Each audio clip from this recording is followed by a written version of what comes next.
So a little after 9, I wanted to thank you all for viewing the video, whether you're coming on live now or viewing it later. I also want to once again thank Therapy Notes, who has been a big supporter of Describe, both in the original Kickstarter and in this one.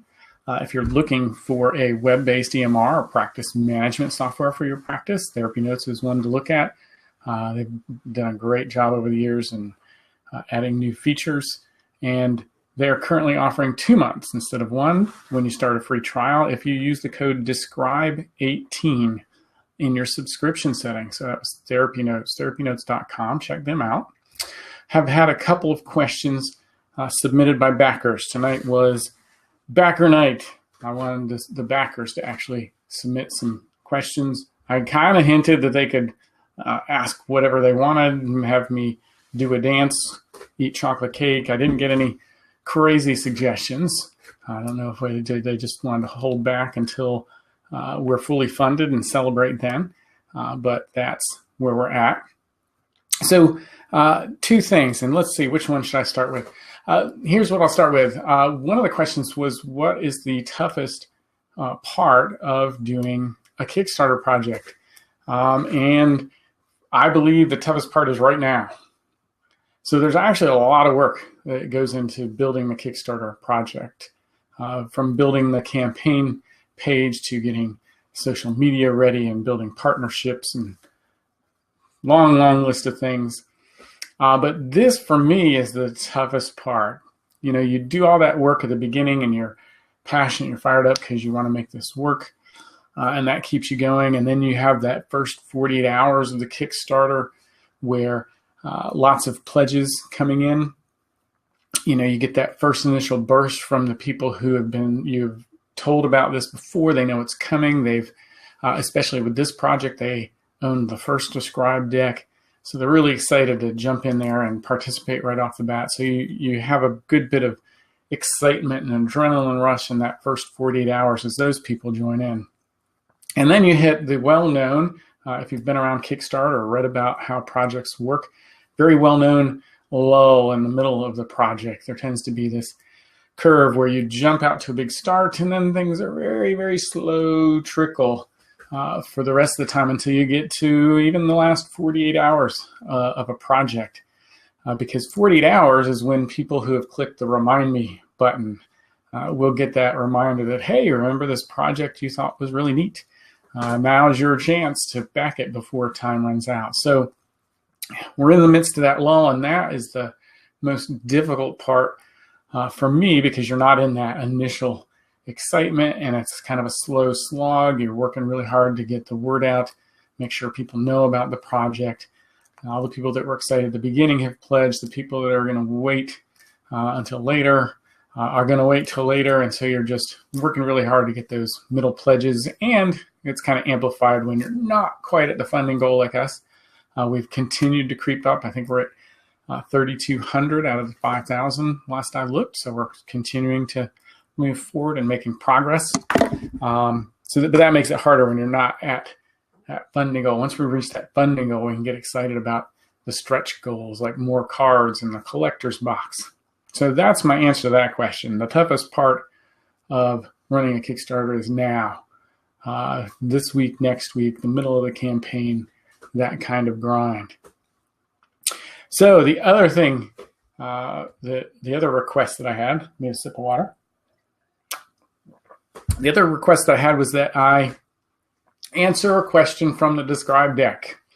And I actually pulled this out randomly. I wasn't quite brave enough to pull the deck out and pull it out random right here live on air because of all the technical issues getting started. And once again, we weren't able to connect with Facebook, and I don't know why. It worked fine this morning. But I did honestly pull a card out of the middle of the deck. Didn't choose this one. It was randomly chosen. And I'll go right with the very first question. The card that I pulled out, by the way, was successful. I'm going to go with that first question, what makes a person successful? And it would be real easy to say, oh, well, a person's successful when their Kickstarter is funded, but that's not my answer.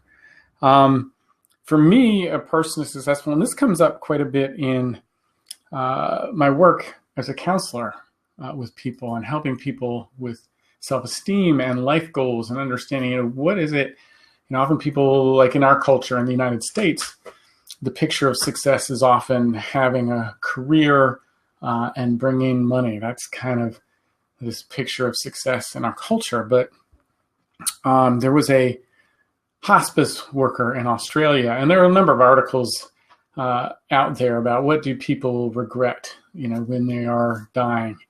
And there was a woman in Australia, lots of people write articles about that and interview people, but this woman in Australia was an actual hospice worker for years. I'm blanking on her name right now, but she wrote a book. Here, I think I have it right here. Bronnie Ware.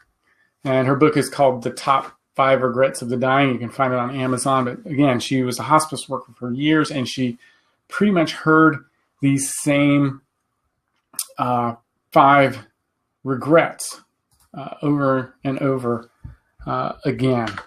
And they were things like, I wish I had the courage to live according to my true self. I wish I had spent more time with friends. I wish I had expressed my feelings more, or had the courage to express my feelings more, I think is another one.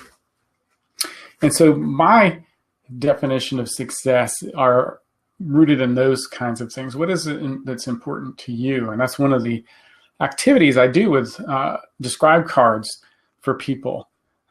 It's focused on self-esteem or identity. I have them actually pick the 5 words out of the deck that describe the ideal person that they want to be. Who is it that they want to be remembered as? Who is it they measure themselves against? Because too often we find ourselves, and this is often a source of anxiety and difficulty with self-esteem, is measuring ourselves against others' expectations. And so the idea of the activity is the person picks the 5 words that describe the ideal person that they want to be.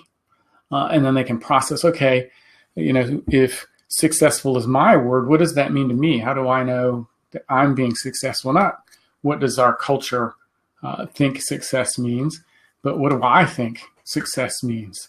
Maybe they pick responsible as another of the 5 words.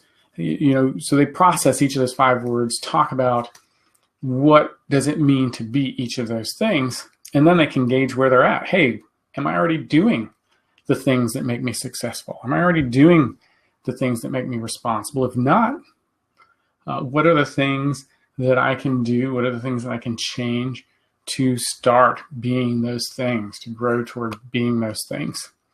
So that's an activity you can certainly do on your own with Describe. But it's an activity I do in counseling. It's also an activity that families can do together to talk about what each of them finds important, what they as a family find important, what are their family values.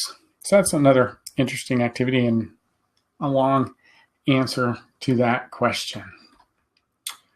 So I've taken about 12 minutes. Those were the 2 questions that I handed in.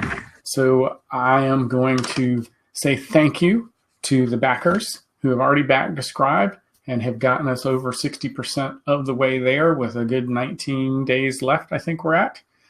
I would like to thank everybody who's taken a look at the project, who's thinking about pledging, who's clicked the Remind Me button, all the people who have helped spread the word about the project, and everybody my family here at home who has been patient with me as I am supporting this project. So I will be scheduling another Facebook Live again, and I look forward to seeing you all there.